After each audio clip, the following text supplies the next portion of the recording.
Greetings, comrades. Waynovich here.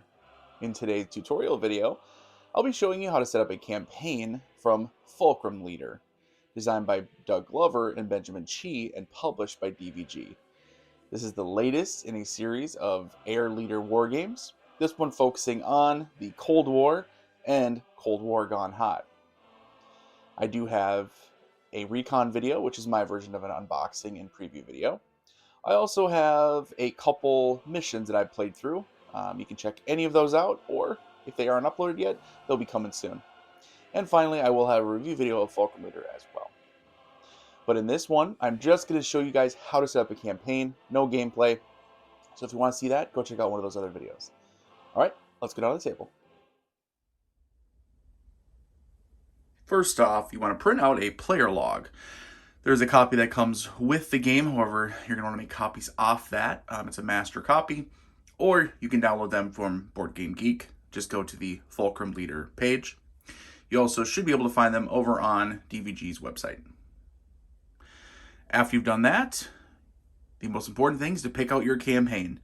The base game comes with 10 campaigns. There is a entering the Fulcrum intro campaign if you want to play that.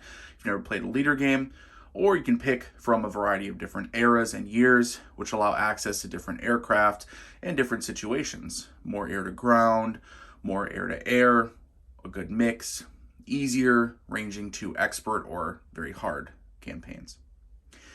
For this example tutorial video, I am choosing the Sanctuary Pakistan Duran Line 1988 campaign to set up. Sanctuary Pakistan. While striking rebel safe havens across the international border, Soviet and Afghan bombers came under attack by several Pakistani fighters. Be alert, comrade. After you've selected your campaign, you are then going to pick the campaign length and record those details. The campaigns can either be short, medium, or long. That's going to tell you how many days you have to fly the various missions and how many special options, or SO, which I'll use from now on, points you get. It's also going to give you a chart for your evaluation at the end, so that at the end of the 4 days, after you've flown all your missions, how many victory points have you earned, and compare to see whether you did dismal, poor, adequate, good, or great. In this case, I have selected a short campaign. So looking at the player log on the left side of your screen there, I circled short, and I put in 4 days because that's how many we have. And for the SO points, we start with 11, and I recorded that as well. Next, you will place the tracking counters on the 4 tracks at the bottom of your campaign sheet. Those tracks are loyalty, intel, infrastructure, and ops. Each of them has a purpose throughout your campaign, and the counters will be going up or down, or should I say left and right. Hopefully for you, more to the right, and hopefully not to the left. Loyalty is based on your Zampolit, your commissar, political officer, and that'll influence certain things, as in adding or taking away SO points, adding or taking away stress, adding BP, or even making it the last turn.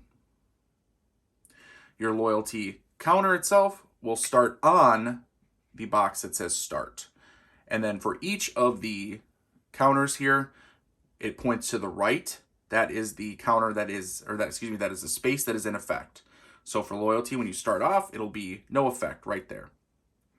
Also, the number 2 there, when you are drawing targets, you will be able to draw that many target cards. Don't worry, we'll look at the target cards in a minute. But when you're choosing for a target to attack, you get to draw that many target cards and pick between them. Next is intel. Intel, infra, and ops will start at the very left over here. So for intel, it points at +1 bandit and sight.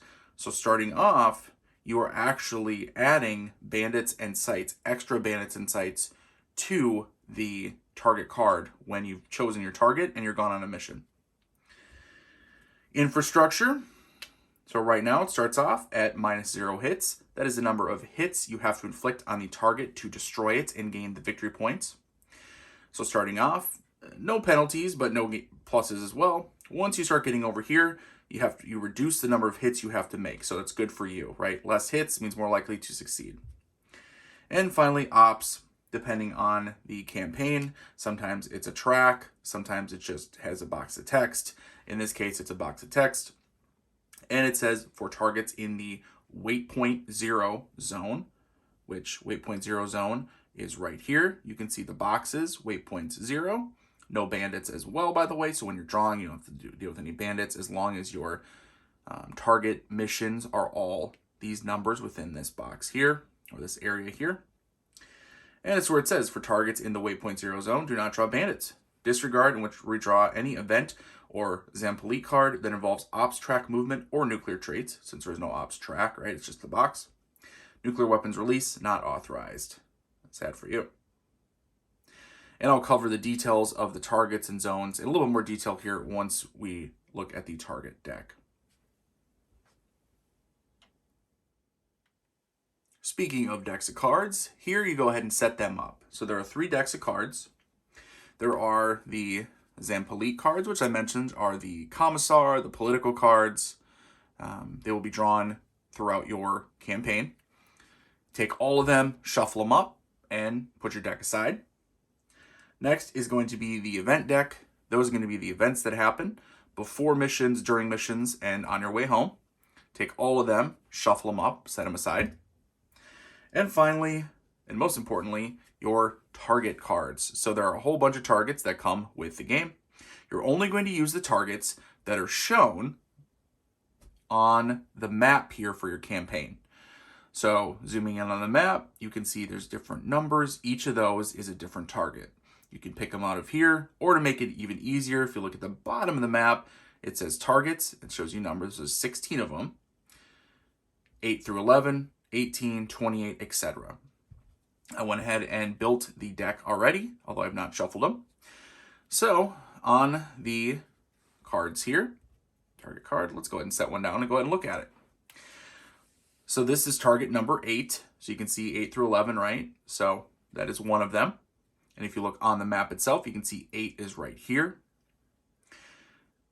On the target card, looking at it, you can fly with up to 3 aircraft. It tells you what you're doing. Division air support, right? So providing air support for divisional actions. Sights, bandits, and hits. The sights in the approach area and the center of the tactical display. It'll tell you how many sights to draw, which we will cover those shortly. How many bandits to draw. And finally, hits. How many hits you need to do on the target itself. Remember, we looked at the infrastructure track. You could potentially reduce hits once the infrastructure is farther to the right. If you inflict that many hits, the card will tell you how many victory points you get for completing the mission. And then adjusting the tracks, loyalty, intel, and infra, if they get adjusted at all. So loyalty for this one would go 1 to the right, and intel would go 1 to the right. It also has keywords for the target at the bottom. Soft targets, you want weapons that are going to be better against soft targets. Dispersed, so wider area. So again, there's certain weapons with keywords for those. Friendly fire, another keyword, and +1 stress on this mission.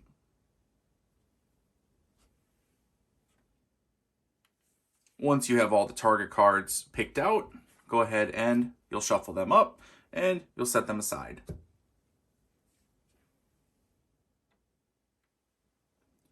You want to go ahead and assemble the sights and bandits for that campaign.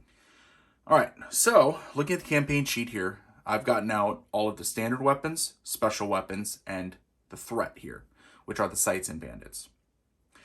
So starting off with standard weapons, and again, this is something you may want to have done earlier. It's totally up to you.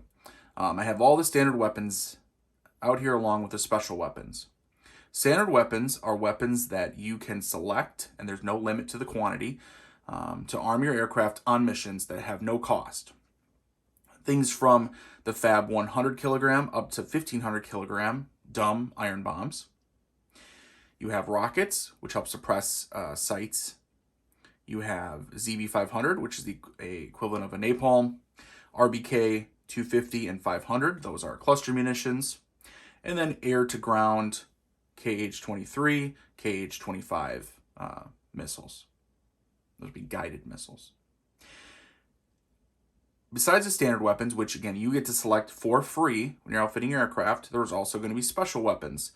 The special weapons, oh, and before I jump into the special weapons, sorry, there's also these air-to-air for standard, R60, R13, R24. So they have the yellow stripe to indicate they're used against aircraft. All right, so after the standard weapons, you have special weapons, KH-29 and CAB 500L. Those are weapons you must purchase. They have a cost. You purchase them. They're generally more effective. That's why you would want to purchase them. If you have a special mission, let's say you really want to succeed. After the standard weapons and special weapons, you're building your Sights Bandits cup. So you want to have a cup handy to fit everything in. You're going to check for threats and see what you put. This campaign lists 8 heavy machine guns. You see heavy machine guns here. Those are the sights, right? Sights have no yellow stripe. The bandits have a yellow stripe. On the reverse side, it should be the Mirage 3. 8 light anti-aircraft. On the reverse, it should be the F-16. And 8 man pads. And on the back should be F-16s. And then 6 no sight, no bandit counters. Now, I will say for this campaign, it says 8 of each of these with those on the reverse. That's just not possible. There's more than 8 man pads, or at least 8 man pads, light anti-aircraft and heavy machine guns, but they don't have those aircraft on the reverse, those bandits. So I just did 6 of each because that's what the actual counter sheet is possible, except for even the Mirage. There's actually, with the HMG, there's only 4 Mirage 3s in the back. So I'd use Mirage 5 for 2 of them. However, the Mirage 5 has the exact same skills, pluses to hit, range, high-low, etc. as the Mirage 3 in this game. So that's just what I substituted with. If I'm mistaken, someone correct me. Anyway, what you do, you have all of them. You're going to go ahead and place all of them in the cup. And this Sight and Bandit cup is what you're going to be drawing from during each mission when you are setting up the mission and setting everything up on a tactical display. Next, you select your squadron aircraft. This is where you're choosing your pilots and their skills. The campaign itself is going to tell you what aircraft are available. For example, in Sanctuary Pakistan, you have the MiG-21, MiG-23, MiG-27, and the Su-17. I have helpfully placed those different decks and pilots out on the board here for you to see. As well as knowing what aircraft are available, you have to know what the skills you can pick from, skill levels of the pilots. What I mean by that is, based on the length of your campaign, short, medium, or long, it's going to tell you how many aircraft you can pick. A short campaign, it's 8, medium, it's 10, and long campaign, it's 12. Within that, there's going to be certain experience levels you can select. So using our choice of a short campaign, as we picked, you get 8 aircraft. 1 is newbie, 2 are green, 4 are average, and 1 are skilled, and that's to start with. What that means is when you are looking in on one of these cards here, let's go ahead and zoom in on this Su-17M fitter. Let's go ahead and just look at the card, a couple different things on the card. One, what I was referring to is in the top right, that's their current skill level. So remember, for a short campaign, 1 newbie. So maybe, we're saying, okay, Garnet 441, you are going to be our newbie pilot. Look through the cards. You're going to see all the different levels. Each of the pilots, so say, for example, Garnet 441 is going to have different skill level cards. Cards are double-sided. Flip them over, and there's going to be additional cards going from all the way from newbie up to legendary, although you cannot obviously select legendary to start out with. Sorry. Okay. As well as on the card, just continuing to look at it, this involves when you're picking your aircraft, not only are there the aircraft type, but then the aircraft year. So depending on the campaign, some will not say specific type. They'll say all based on a certain year, which means that year or earlier. For example, MiG-21 and 23, along with the Su-17M fitter, all are 1972 to 1991. You can see on the side of the card here. What that means is any of the campaigns that take place from 1972 and later, you can pick those aircraft. The MiG-27 Flogger J here, however, you notice it's 1975 through 91. So if there was a campaign you were selecting that started in 72, 73, 74, technically you'd not be able to select this aircraft as it was not in service at that time. With history of Pakistan, it tells us specifically MiG-21, 23, 27, and that's Su-17, so we know we can pick from them. Continuing to look at the cards, those skill levels are going to affect numbers here starting below the artwork. Weight points, generally that's going to be the same because that's based on the type of aircraft, right? Su-17 fitter has 8 weight points. It means you can put that weight of weapon or ordnance on it. Obviously, that's a lot more. MiG-27 Flogger 6, but say a MiG-21 or even the MiG-23 only has 4, right? Half as much carrying capacity as a fitter. More of a dogfighter than a bomber, as the Su-17 was. CL is cool. That is the ability for them to reduce stress after missions. ECM is onboard electronic countermeasures. You can see the MiG-23 and MiG-27 have them. The Su-17 and MiG-21 do not. They would have to carry ECM pods if those were available in the campaign.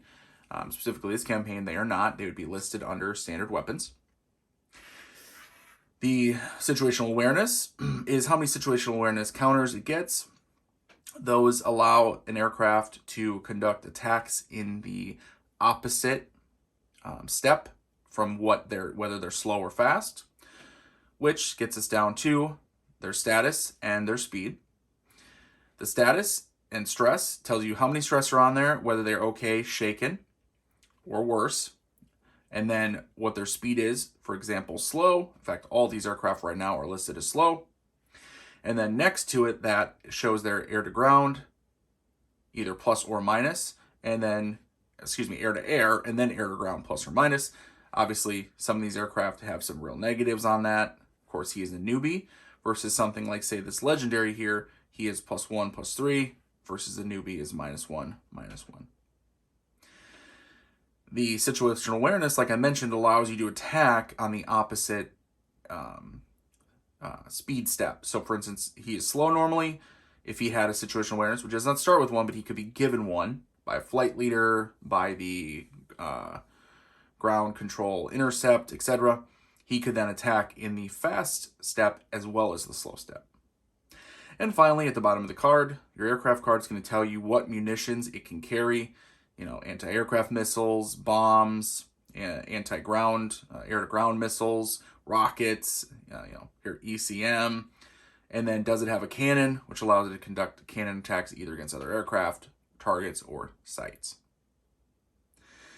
You're picking your squadron of aircraft, trying to base that on the campaign and what you need. Are you focused on air to ground? Are you focused on air to air? Or is it a good mix?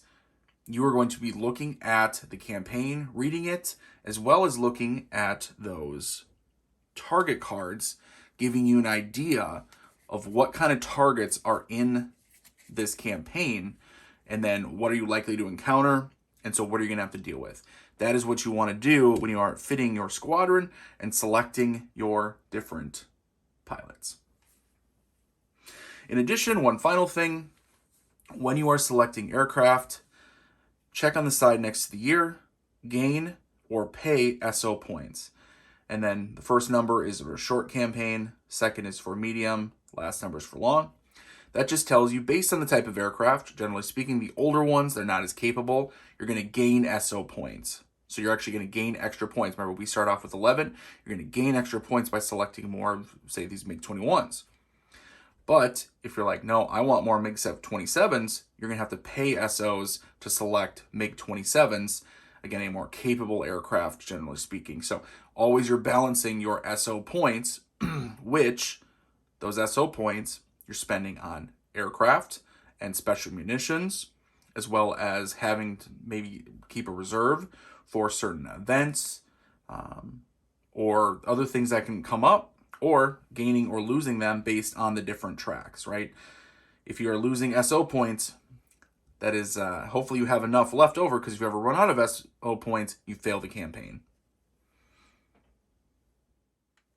After you have selected all of your pilots, you're going to fill them out over on your player log. You put their name, what rank they are, what their cool number is, any SO points you purchased for aircraft or gained by selecting inferior aircraft.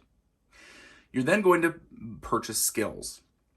Skills are going to give your pilots advantages in air-to-air combat, air-to-ground combat, reducing stress, etc. There's a whole bunch of them. I'm not going to cover all of them. You get to purchase them. Basically, 1 SO point for each in a short campaign, 2 for medium, 3 for long. Things like combative, gunfighter, keen. Again, I'm not going to run through them all. They just give you various bonuses to your different pilots. You're then going to select one of your pilots, to be the commanding officer. Generally speaking, you probably want to pick your best pilot, highest skilled pilot, because he's going to have more advantages to providing situational awareness counters to other pilots that he's flying with on missions, etc. In this game, then, you also select the Zampolit. So, Zampolit, as I mentioned before, multiple times, is the equivalent of a commissar, political officer. That is going to be someone that you do not want to lose on a mission. However, he is going to be involved. He is a fully capable pilot, and he will be part of your squadron. You then select a ground control intercept crew. So you get 1 to pick at average skill, and there's different skill levels, right? So you can see Bagram in the top left. You pick 1 that is appropriate to whatever the campaign is. So, for example, Bagram gives a bonus to air-to-ground. Kothan gives ignore events on a 10+. And then as they increase skill, air-to-air bonus +1. So again, you would start at average. You compare the average ones. So Bagram is good for air-to-ground. Kothan is good for possibly ignoring events, and then air-to-air bonus. And Finno is ignore events on a +10. 10+, air-to-air bonus, and then ECM bonus as well. So you're going to pick one of them based on what you feel you need for that campaign that'll help you, and they will be part of each of your missions that you fly. Check out my playthroughs for more details. Remember, that does not come out of your squadron either. So you're selecting your squadron, and then you go ahead to pick one that is average skill. So it does not come out of your squadron pilots. Finally, you can pay for promoting a crew member by spending SO points. You also can just keep in mind as you're going on with your game, you can have things like squadron assets available. You don't select them right away. You will purchase them later. But there'll be things like this Su-25 Strike, paying a certain number of SOs to send him on a mission. Basically causes potentially hits to the target. Different levels of different types of Foxbats, paying for them. +1 to hit when attacking objectives and radar sites in the center area, etc. Again, those are squadron assets. Those are kind of something that you would just purchase depending on your mission to supplement what pilots and aircraft you have flying that mission. All right, your campaign is all set up. You go ahead, a day starts, you pick from targets, you decide to go on a certain mission, you run through the mission. Again, we're not doing that in this video, and you're successful. You have destroyed the target. Now you're on your way home, you finish off that process, and now you have your mission debriefing. And then once the mission debriefing is done, you do a daily summary once all the missions have finished flying. So you have destroyed your target, Division Air Support, you succeeded, you did at least 6 hits on it, and you've succeeded. You're going to mark the target number on here under mission number 1. Then you're going to have the number of SO points you started with, any points you used for that mission. So for, squadron assets, special weapons you purchased, etc. How many are remaining? Was the target destroyed, damaged, or undamaged? And how many VP are earned? You then add stress or any stress to the various pilots that were involved, keeping in mind things like special +1 stress, say, on this Division Air Support target card. Mark those down by giving your pilots stress counters here. You then, after you've done all your missions, so say you've flown a primary and then a secondary, or just a primary, you now go ahead and check for pilot stress recovery. there's special things you can purchase, or it could be the cool factor on your pilot, etc. Priority R&R. So if you go ahead and just skip flying missions, you pay for priority rest and relaxation, recover stress from your pilots. Adjust any of your campaign tracks based on the targets you succeeded. So say this was the only target we did. Remember, our loyalty is going to move 1 right on there. Intel goes over by 1, and infrastructure does not change. So infrastructure will be the exact same, but now Intel is 1 more towards just reducing the amount of bandits and sites. And your loyalty has gone up to now +1 SO. You then apply that, so you gain an SO point at that point. Resolve any damage destroyed and aircraft, de-arm them if you haven't already, right? Just take the munition counters off them. Like I said, now you go ahead and earn your XPs. So besides the VPs earned, right, that you're keeping track of, you also want to know how many XPs each of your pilots earned, which are right here. I don't have the pilots written down, but that's where they would be. How many XPs they gained. Those XPs are going towards them going up in level. So for instance, this SU-17M fitter, Garnet 441, he's a newbie, right? He takes 4 XPs in the top corner. So you give him 4. Once he gets to 4, he gets flipped over, and now he's green. He keeps earning. Once he gets to 4 on that, then he goes up from there. Goes up to average, etc., etc. Once your pilots and the GCI, right, the ground control intercept, are promoted, you give yourself any replacement pilots, including CO or Zampolit, for anyone that was destroyed and not recovered during search and rescue. Do that for each day. Again, short campaign, you'd have 4 days, right? So you're trying to complete as many missions as possible, earn as many VP as possible. The end of those 4 days, you're going to go ahead and evaluate, check your victory points, how many you have earned total, add them all up here, and you dismal, poor, adequate, good, or 10 plus, did you do great? Okay, that is a quick and dirty sort of look at how to set up a campaign. I didn't go 100% in depth, but I definitely covered a bunch of different things.